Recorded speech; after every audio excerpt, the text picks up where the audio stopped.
I do think there's a good possibility. I was talking to Rocky Romero from New Japan Pro Wrestling, and we talked to Geto, and the New Japan has that great business relationship with Stardom, and I do think it's something we could potentially do.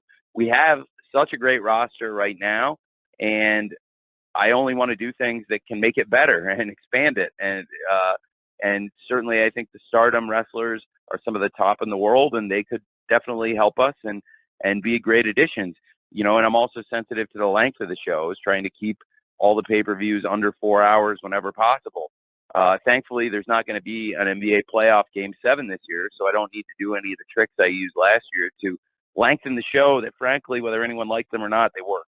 And the show did a huge buy rate, and it was the biggest number of late buys at that point we had ever done. And I did attribute some of it to having a great lineup of matches still to come later in the night after NBA Game 7 ended, because we had record buys late in the night that night. And, when the game ended, there were still 3 of the biggest matches on the card to come, and that was by design, but it meant doing a longer show than we've ever done. This year, I'm not going to have to do that. And in general, on pay-per-view shows, that's the only time we've ever done that out of about 16 shows we've done on pay-per-view. And I think, going forward, I guess that would be 17, including Forbidden Door shows now. And the more shows we do, I believe, we've built a great rapport with our fans. I think people have come to expect that our pay-per-view shows are going to be great and people will get their money's worth. At the last pay-per-view we did, AEW Revolution, I thought it was one of the best pay-per-views I've ever seen. And fan feedback has been similar.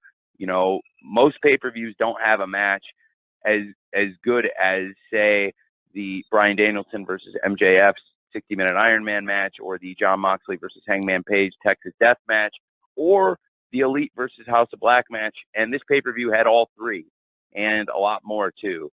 And I think when you buy an AEW pay-per-view, you have high expectations, and that's a good thing that we built with our fans. And this pay-per-view, Double or Nothing, definitely has that.